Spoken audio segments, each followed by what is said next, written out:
¿Qué tal? Saludos, buenas noches. Comenzamos en Canal 7 Televalencia Ágora. Es el momento del análisis y también de la reflexión. Comenzamos la semana y lo hacemos con fuerza. Es la recta final de cara a la cita con las urnas. Vamos a analizar cómo está el panorama político, las últimas encuestas, especialmente la del CIS, y lo vamos a hacer con 4 contertulios de nivel. Les presento, está esta noche con nosotros el presidente de la Asociación Profesional de Periodistas Valencianos, importante trayectoria profesional en el mundo periodístico, Héctor González. ¿Qué tal? Buenas noches. Hola, buenas noches, Silvia. Mucho que analizar esta noche. Mucho, y conforme se acerque el 20 de ese día que ya esperamos casi con ansiedad por todas las noticias que hay alrededor suyo, más habrá que analizar. Venga, pues bienvenido, Héctor. Gracias. Hacía tiempo que no nos visitaba, habitual de Ágora, periodista Tania de la Torre. Buenas noches. Hola, ¿qué tal? Buenas noches. Bienvenida. De nuevo unas elecciones de por medio. Sí, y especialmente interesantes y especialmente volátiles.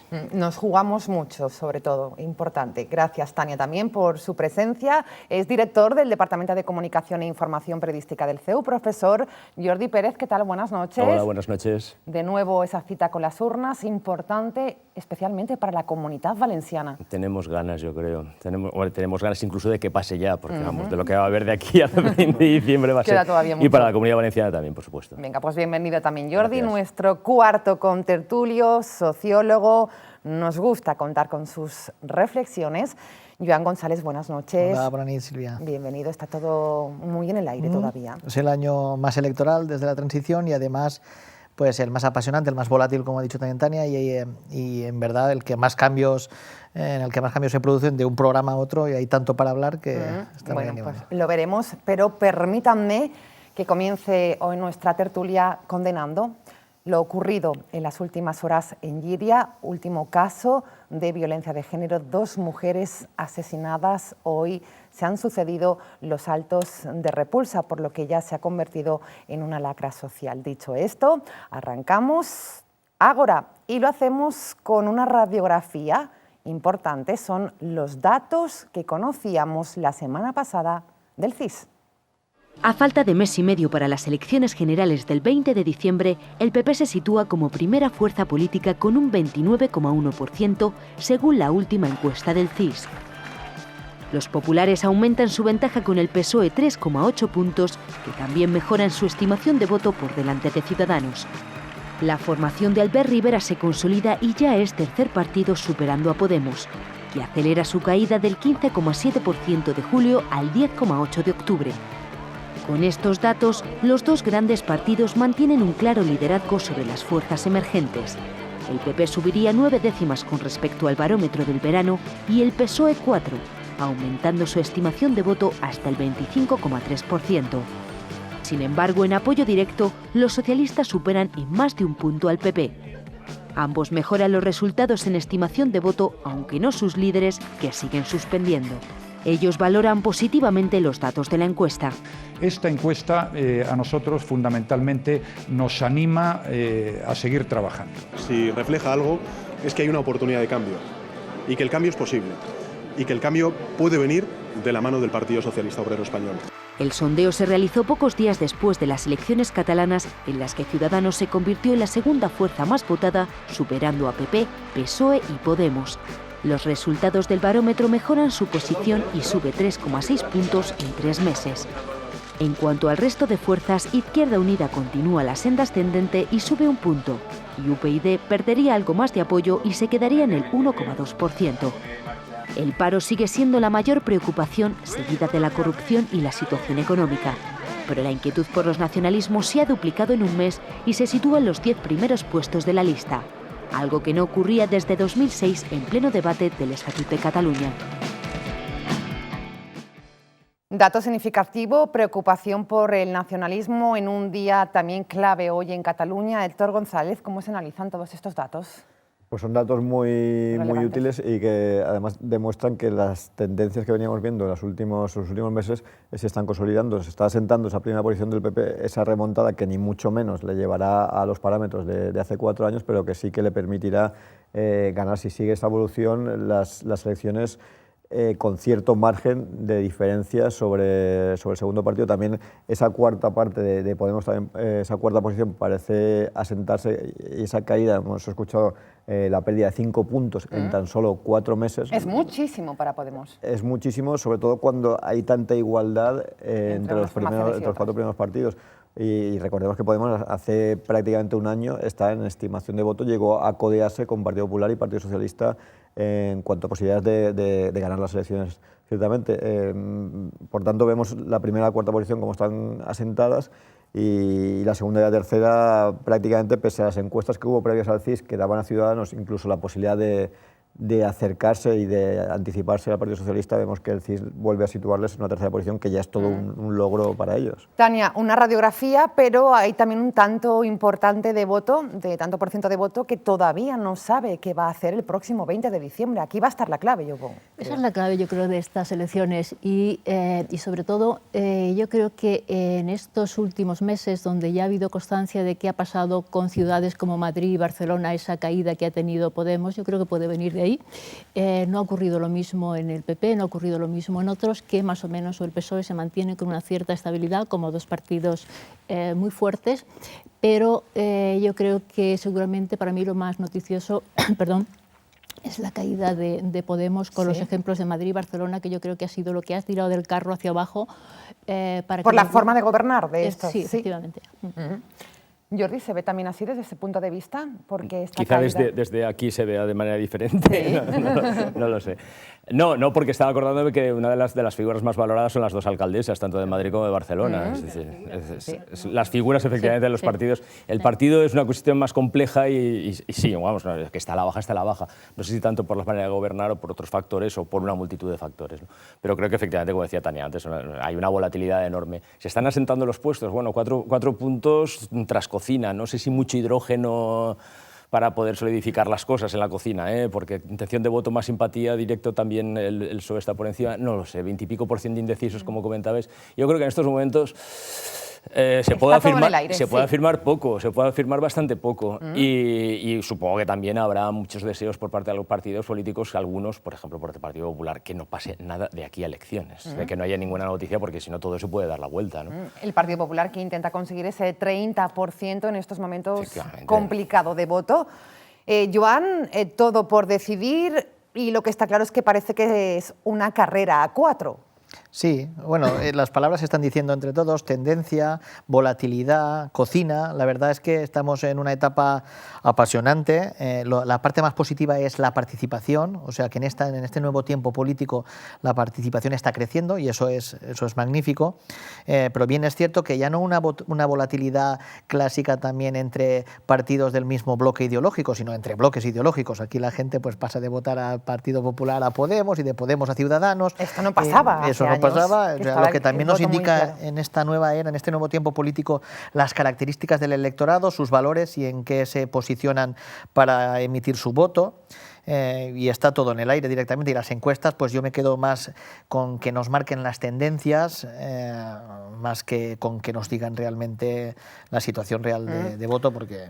Hay varios titulares también que nos deja este CIS, que parece que el bipartidismo no está tan muerto como hemos comentado en muchas tertulias anteriores, y sobre todo la fuerza que está cogiendo Ciudadanos en los últimos tiempos. Y la pregunta es, ¿por qué? ¿Qué está recogiendo? ¿De dónde viene este voto de Ciudadanos, Héctor González? Bueno, son varias preguntas las que formulamos. Por una parte, el bipartidismo, yo creo que conforme se acerquen las elecciones, el bipartidismo se refuerza, por una parte, por la potencia de los dos partidos y la capacidad de movilización y la estructura fuerte que tienen, y por otra parte, por el voto conservador de una parte de la sociedad de inclinarse por aquello que conoce, frente a otras opciones que desconoce y prefiere asegurar, aunque sea malo conocido. El auge de Ciudadanos hemos visto que pesca de varios caladeros a la vez, que en principio pensábamos la pérdida del Partido Popular de votos que se iba a Ciudadanos, pero ahora estamos viendo como el Partido Popular está remontando y Ciudadanos también se mantiene al alza. Incluso el dato secundario, pero el repunte de UPyD, ese 1,5% que no le daban encuestas anteriores, que lo situaban entre 1 y 1,2, también va paralelo al aumento de votos del Partido Popular. Por tanto, Ciudadanos pescaría en parte en posibles votantes o votantes en el pasado de las europeas y las municipales de Podemos, votantes que quieren cambiar lo que hay y que no les convence de Podemos y que hacen una apuesta por otro partido nuevo al que ven más futuro. Claro. Sí. Podemos afirmar, por tanto, que no está muerto el bipartidismo. Tania, esto de que desaparecían poco a poco los dos grandes partidos, lo estamos viendo que vuelven a resurgir. Y además en muy poco tiempo, y sobre todo, es decir, el votante de Podemos es muy poco fiel, lo que estamos comprobando con las últimas, como decía el compañero. Entonces, como decía Héctor, yo creo que al final ahí lo que puede estar ocurriendo también es que de cara a estas generales, la gente en general puede ser un poco más conservadora hacia Ciudadanos, conservadora hacia el PSOE y conservadora hacia el PP. Entonces, y sobre todo porque yo creo que no ha habido, entre comillas, posiblemente grandes meteduras de pata en los partidos grandes, y que es posible que en Podemos se haya podido desinflar por el carácter, digamos un tanto agresivo, que ahora lo está rectificando, de Iglesias, y eso de alguna manera también se ha podido medir.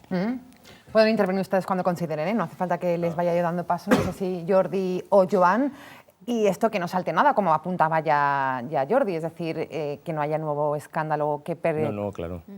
No, y además, por lo que estabas comentando de los datos, hay algunos datos también muy interesantes, ¿no?, entre Ciudadanos. O sea, a ver qué puede pasar con ese 20 y pico % de indecisos. Hay algunos datos que la encuesta del CIS también muestra, por ejemplo, ¿no? Es decir, los Ciudadanos ubican al Partido Popular en un 8,2, es decir, casi en la extrema derecha, en el segmento ideológico. Mientras que a Ciudadanos lo ubica en un 6, y pico, y ellos se autoubican de media, los Ciudadanos, en un 4,7, ¿no? Son cuestiones que realmente... hombre, alguien dice que la izquierda y la derecha está muerta, que ahora hablamos de otras cosas, ¿no? Bueno, pero todavía no sirve para hacer algún tipo de segmentos. Una mala noticia creo que también para Podemos es que creo que han participado un 4% del censo que podía participar en la votación del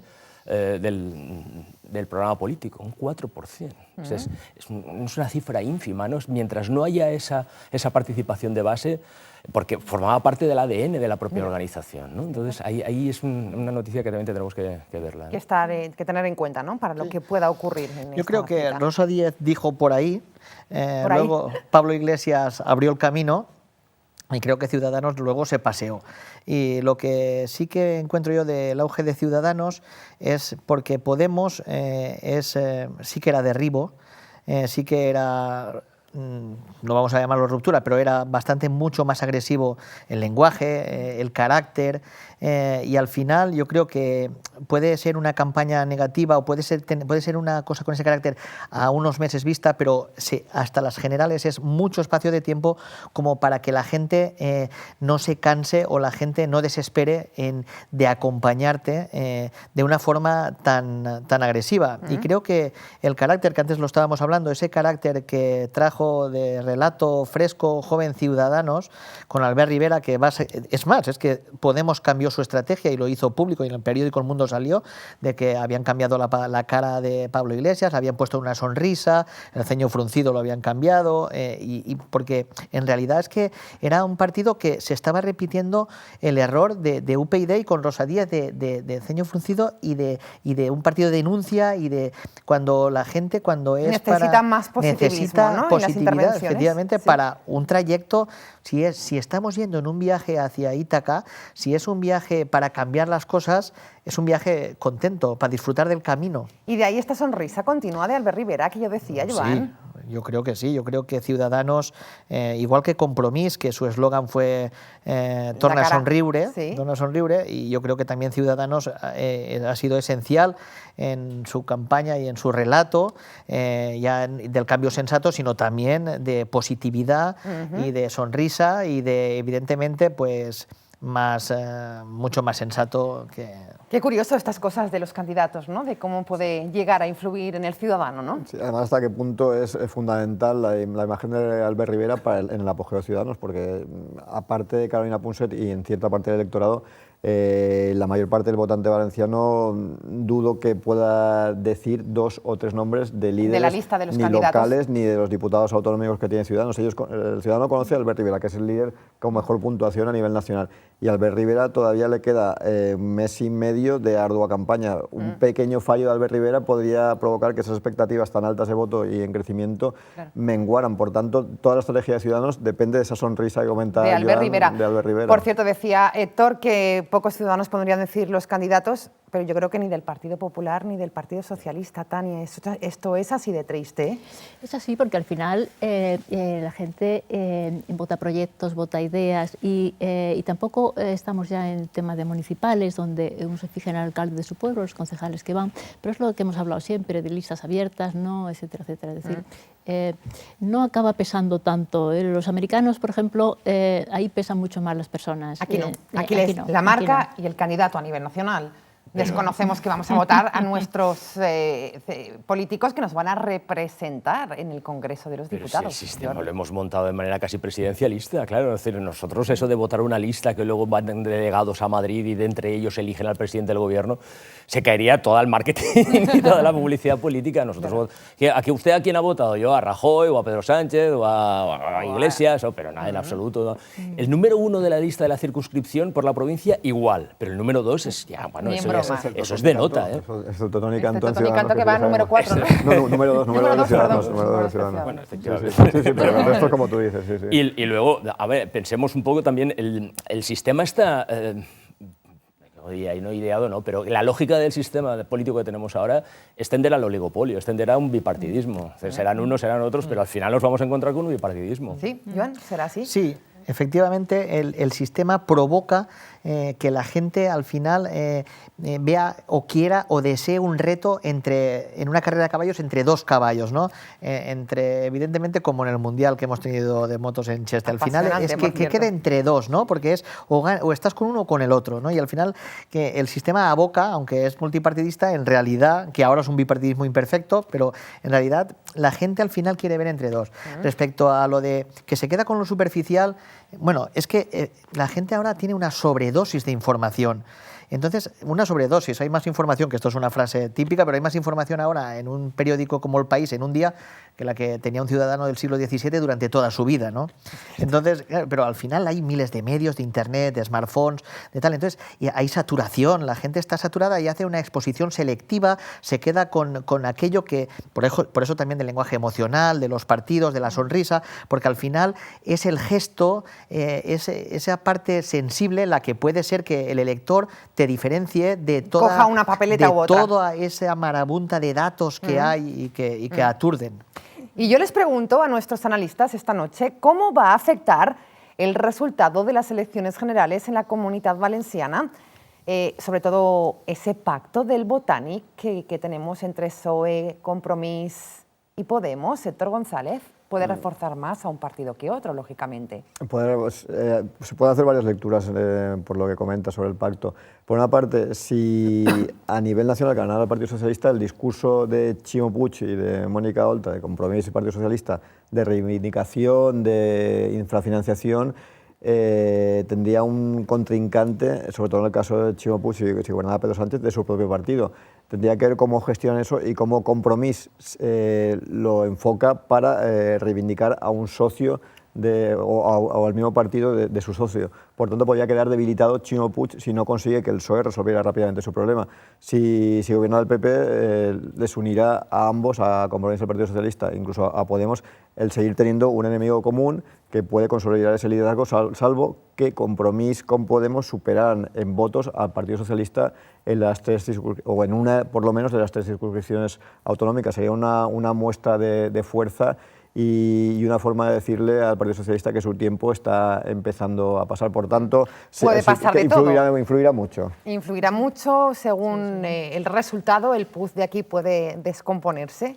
Yo creo que sí, porque esta unión también de Compromís con Podemos puede ser clave también. Yo creo que puede llegar incluso, y a lo mejor habría que analizar por qué se produce ese pacto entre ellos. También, es decir, Podemos y Compromís han perdido votos. Es decir, de alguna manera, en el tiempo que llevan gobernando hay una parte ahí de ellos que se ha desinflado, que ha caído.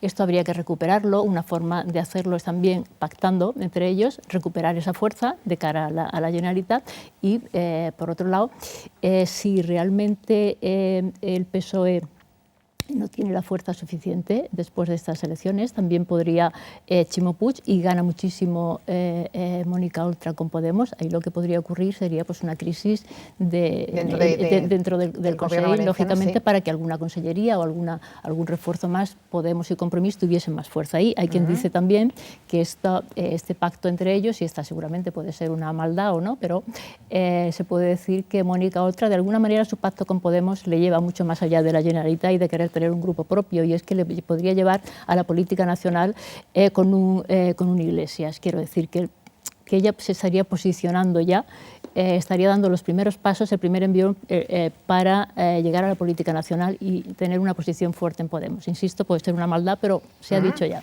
Es una maldad lo que acaba de decir Tania, es una Jordi, maldad. Totalmente, ¿no? Es una maldad. Pero de las gordas, ¿eh? No sé. Ahí caben todas las expectativas. Yo no sé, incluso, porque también encuestas, yo no dispongo, ¿no?, de las últimas del País, ¿no?, octubre y tal, sobre lo que puede pasar aquí. Pero hasta dónde llega el punto de mosqueo de los valencianos no lo tengo claro, porque puede pasar de todo. Es decir, va a haber un voto dual, es decir, Compromís se va a votar mucho más en las elecciones autonómicas que en las estatales. No lo sabemos, pero obviamente que... Lo que está claro es que sí que afectará el hay una resultado afectación, de las elecciones claro, generales por a lo supuesto, que pase aquí, y ese pacto del Botànic puede salir reforzado o verse resentido, ¿no? O verse resentido. Lo que tampoco me imagino a corto plazo es que de repente salte por los aires. No creo que interese a nadie de los que están allí sentados que salten por los aires, desde luego. Perder una legislatura de esa manera, o capacidad de poder o de influencia, yo no creo, pero vamos. Joan. Creo que Ximo Puig está teniendo suerte porque, como está el problema, pues dentro de Compromís, pues efectivamente está teniendo una legislatura de momento más tranquila de lo que cabía esperar si Compromís hubiese estado más bien atado, la coalición. Creo que Mónica Oltra efectivamente está jugando su partida bastante bien.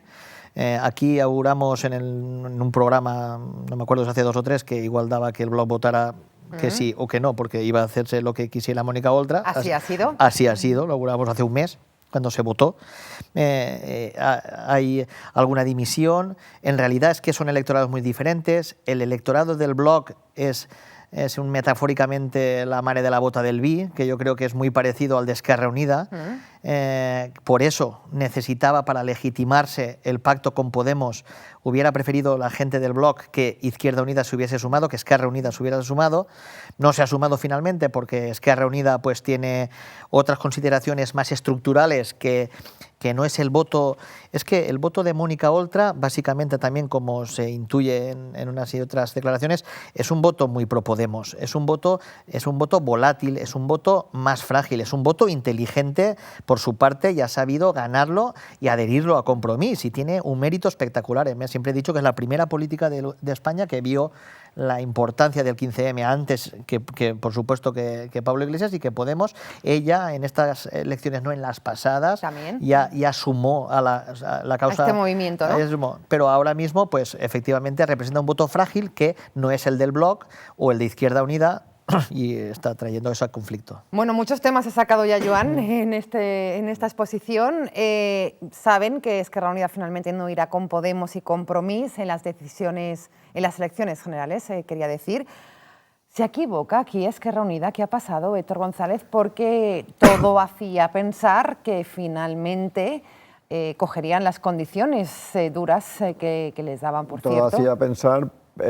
quizá era lo que más les podía teóricamente beneficiar, pero claro, el hecho de que primero les ofrezcan el número 6 por Valencia, después les permitan como una especie de concesión ir de 5 y al final el 4, pero sin el logo, con el que tampoco firman el reglamento. Oferta humillante, ellos han definido. Ellos lo han considerado así, sobre todo una parte de Izquierda Unida, y no nos olvidemos de no exactamente animadversión, pero los recelos que existen de una parte, sobre todo del Partido Comunista, con lo que era iniciativa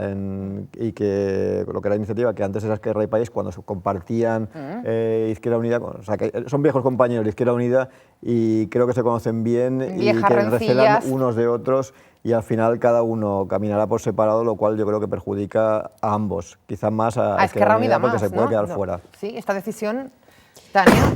Yo no creo que perjudique mucho más, porque ellos ya hicieron su apuesta de no pacto con unos ciertos grupos que ya le habían ofrecido de forma a veces pública y a veces solapada la incorporación, y ellos siempre han dicho que no, con lo cual yo creo que en esencia, que es por lo que ellos están apostando, tampoco iban a ganar mucho más con ese pacto. Pues yo creo que perderían seguramente, y que ellos prefieren mantenerse en esa independencia, ya veremos hasta cuándo, pueden acabar desapareciendo, pero ya lo han hecho antes, quiero decir, y tuvieron oportunidad de pactar y no pactaron, con lo cual yo creo que ellos van a seguir de momento en esa línea. Situación delicada la del Bloc, que hemos vivido también en las últimas horas, este fin de semana. El pacto abre un cisma, una separación importante si me dentro. permites, estaba pensando en lo de Esquerra Unida, dices, ¿qué prefiero? ¿Sí? ¿Que ganar tiempo y que la tierra se abra bajo mis pies? ¿Ya?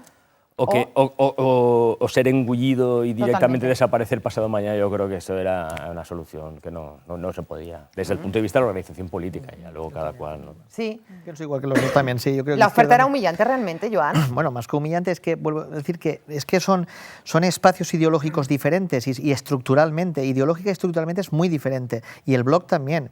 Solo me cabe preguntarme por qué dos cosas. Una, el Bloc, a lo largo de estos últimos 4 años, dentro de su organización del Bloc Nacionalista Valencià, no se ha preparado para esto, no ha preparado a un candidato o candidata que cubra ese espacio que se lleva sobre todo Mónica Oltra, si es que no van a hacer por fin un partido que se diga Compromís, no una coalición. O sea, si no lo van a hacer, ¿por qué no han trabajado dentro del Bloc este sesgo que tienen?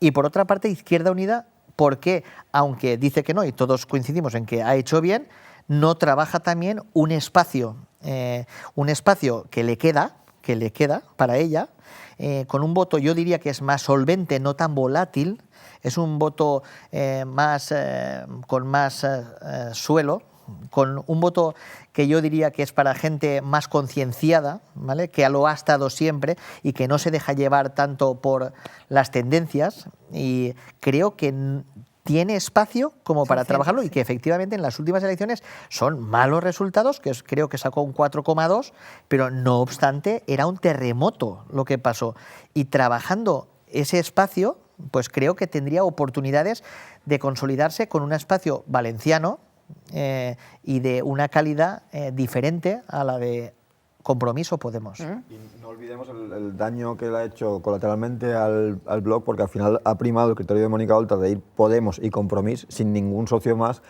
frente al del Bloc, que sí que quería que más socios formaran parte de esa coalición para justificarlo, y eso que está provocando que la figura de Enric Morera empieza a estar bastante cuestionada. Está cuestionada Enric Morera, Consol Castillo también dimitía. Y el alcalde de Tabernes. El alcalde de Tabernes, es decir, se suceden el malestar, ¿no?, existente en estos momentos. ¿Esto afectará también al pacto, Joan? Bueno, es que creo que como estamos hablando está así de tantas lo mismo, ¿no? cosas, Todo lleva una cosa, ¿no? Claro. Pero que está todo relacionado, interrelacionado. Es decir, Bueno. esta situación saltará también en esta relación. Creo que cada las elecciones la van a gestionar, Sí. pero que evidentemente todos estos asuntos están calando y están erosionando de alguna manera y están salvando a Ximo Puig. Están Claro, salvando a Ximo están Puig, salvando ¿sí? a Ximo ¿Creéis Puig. que esto está salvando a Ximo Puig, Jordi? ¿Por qué? Hombre, estar salvando, no lo sé. Desde luego no es el objeto de las críticas, ¿no? Mientras tengas entretenidos a otras Claro, a personas. sus socios de realmente gobierno, ¿no? Efectivamente, tú pasas de soslayo y sonriendo, y además haciendo peticiones en Madrid, reuniéndote. Quiero decir, claro, pues sí. Tu imagen está acrecentándose porque la imagen de los otros está en deterioro. Pero a la larga tampoco es positivo esto, Héctor González. No, sí que, como comentaba Jordi, Ximo Puig fortalece su imagen institucional, que es la que ya desde un año antes de las elecciones ya iba pregonando o demostrando, sí, frente a sus socios que se están más centrados en sus batallas internas entre los dos principales socios de esa coalición, y se produce esa antítesis de uno que gestiona y otro que se pelea entre sí mismos. Por tanto, sí que indirectamente sale o directamente sale reforzada la imagen de Ximo Puig. Veremos si le sirve algo de cara general. Reforzada, imagino que con matices, porque también el votante, cuando vea esa especie de situación tan inestable de los socios del PSOE, de Ximo Puig, ojo que puede ir a votar a Ciudadanos, que parece más estable. Sí, o volver al Partido Popular. O volver al PP. Todo es posible, por lo que vemos. Por cierto, hablando del Partido Popular, listas ya provinciales al Congreso, entre ellas Margallo encabezará la lista de Alicante, Elena Bastidas, exalcaldesa de Alcira, liderará Valencia. ¿Podemos hablar de regeneración política con estas listas, especialmente con García Margallo? Joan González. O con Elena Bastidas, pues no creo que ilusionen en gran medida, la verdad. No Partido porque sea Popular? Partido Popular, pero creo que está dentro de una línea que se podía suponer y no veo yo elementos ahora ni en el Partido Popular ni en el Partido Socialista de regeneración o de comunicación que realmente esté ligando, esté cazando con lo que ahora mismo es este cambio generacional, este cambio iconográfico, este cambio de valores. Es que son tantos cambios que creo que no están los dos grandes partidos, tal vez arriesgando poco, como para no equivocarse aún más, y por lo tanto sus resultados están aguantándose, pero en verdad tampoco creo que están aspirando a de alguna manera revertir y promover una nueva imagen. Yo creo que hay antes miedo que valor. Sí, ¿se arriesga poco con estas listas, Jordi? Muy poco. Muy poco. Muy poco. Pero quizás... Se arriesga muy poco a presentar caras... Y bueno, claro, la regeneración, no sé si solamente hablamos de caras o de ideas también, ¿no? Entonces, claro, un poco de todo. A lo mejor tendría que ir asociadas, pero claro, si no se aporta tampoco ni ideas nuevas, no hay una novedad, ¿no? Las caras a lo mejor tampoco, sería contradictorio que fueran caras nuevas, ¿no? Bueno, recordamos la semana pasada, creo que una entrevista, ¿no? Mariano Rajoy, que dice, bueno, ¿qué tal las listas? Y dice, las listas, tendré que pensarlo, ¿no? Así como diciendo, no sé, no me lo había planteado, ¿no? Claro, no sé de qué me está hablando, lo que me está hablando es bueno, un afianzamiento en lo que había. Hombre, yo no sé si son ilusionantes o no, eso ya tendríamos que preguntárselo a los votantes, pero es una continuidad enorme. Continuidad... Por cierto, en un escaparate con muchas caras nuevas, ¿eh? Sí. Poca regeneración de la que hablaba Isabel Bonich en un principio, que era un poco el objetivo del nuevo Partido Popular, ¿no? Bueno, yo creo Comunidad Valenciana. que de cara al votante hay poco cambio. De cara al partido no hay tan poco cambio, porque excepto la imposición de García Margallo por Alicante, sí que hay un cambio en Castellón con Miquel Barrachina y sobre todo en Valencia. Ha demostrado Isabel Bonich que tiene la fuerza que quizá no tenía Fabra y que su candidata va de cabeza lista. Habrá que ver, es complicada la situación del Partido Popular para gestionar esa reducción de los 9 diputados que tiene ahora a 5, 4 o 6 los que se puede quedar en la provincia de Valencia. Ya la entrada de Elena Bastidas ya deja a unos cuantos menos con opciones. Es una lista complicada con nombres como el de Marta Torrado, Belén Hoyo, Suna Camarero o Vicente Ferrer, muchos pesos relevantes del partido que no van a tener hueco y que Isabel Bonich y la Dirección Nacional van a tener que contrarrestar y van a tener que saber cómo moverlo para que los damnificados no se quejen demasiado y los que entran puedan defender con fuerza al Partido Popular. Por tanto, complicado, y sí que creo que por lo menos con la entrada de Elena Bastidas ha demostrado Isabel Bonich que tiene fuerza. Que tiene fuerza. Qué complicado, Tania de la Torre, esto de elaborar las listas, contentar a todos y además con el margen que se va reduciendo, evidentemente, por las expectativas electorales, ¿no? Sí, pero no solamente por las listas. Es decir, yo plantearía la pregunta, ¿a quién podría presentar en este momento el PP en la Comunidad Valenciana capaz de ganar hasta allá, capaz de superarse, capaz seguramente de ilusionar, capaz de ilusionar, capaz de emocionar a la gente y de arrancarle el voto? Seguramente a nadie, quiero decir. Y a lo mejor estas listas que se han hecho, que de regeneración, hombre, Margallo tiene poca regeneración, y no digamos si hubiese ido a Gerardo Camps, que era el que sonó inicialmente. Entonces, Elena Bastidas, bueno, puede ser un valor joven, una vieja política ya, que lleva muchísimos años en la alcaldía, apuestas un poco por la parte municipal de los pueblos, que se intenta recuperar voto por ahí, pero yo creo que el PP no se está haciendo ilusiones porque no puede hacérselas. Es decir, ahora mismo está plano y con mucha suerte se mantendrá y no bajará. Quiero decir que yo creo que la situación en la que está va a costar mucho tiempo que remonte y la gente se tiene que volver a fiar, cosa que todavía es muy pronto para que después del batacazo que se dieron en las pasadas elecciones, sí, no ha pasado tiempo suficiente y yo creo que tampoco han hecho nada suficientemente creíble como para darle la vuelta al voto, sinceramente. Ha pasado poco tiempo, batacazo importante, Joan. Sí, pero lo último que ha dicho es perfecto. Efectivamente, hay muy poco tiempo, pasaron muchas cosas y los resultados fueron muy dañinos, catastróficos. Pero también no ha surgido una voz, porque ha habido mucho de aceptar de los errores, hemos hecho errores, pero no ha habido una crítica dentro del Partido Popular ni un líder emergente que dijese las cosas se han hecho muy muy mal. Y tenemos que hacerlas de otra manera porque se han hecho muy mal.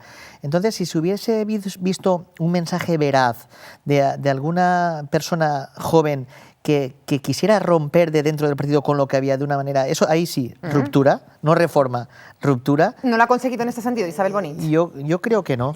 Yo creo que ella su mensaje era el de los errores. Hemos tenido errores que tal, no es una cuestión de errores. Los errores no es muchos casos que han pasado de corrupción y tantas otras cosas que les ha hecho mucho daño y que creo que otra voz mucho más crítica, sincera, veraz, hubiese causado en el votante desconcierto al menos, sí, ¿no? desconcierto decir, y sorpresa, incluso positiva, de decir, claro. Está diciendo las cosas que quería escuchar. Claro, es que ha habido muy poco. Una pregunta, sí. esa voz dentro de una organización partidista como las que tenemos ahora, ¿qué sería de esa voz? Se quedaría afónica, quiero decir. Es que es muy complicado, ¿no? Es decir, bueno, salir porque eres un outsider y seguramente ya eres más que un verso libre, te quedarás libre. Te quedarás libre, vamos, no, porque una organización como esta es bastante complicada. Esa voz puede salir y pasarle dos cosas. Taparle enseguida o darle protagonismo. Darle protagonismo sobre críticas, bueno, no lo sé. Que esa voz igual puede ser la de Vicente Betoret si la Manejada pronunciara bien. con más fuerza o con más...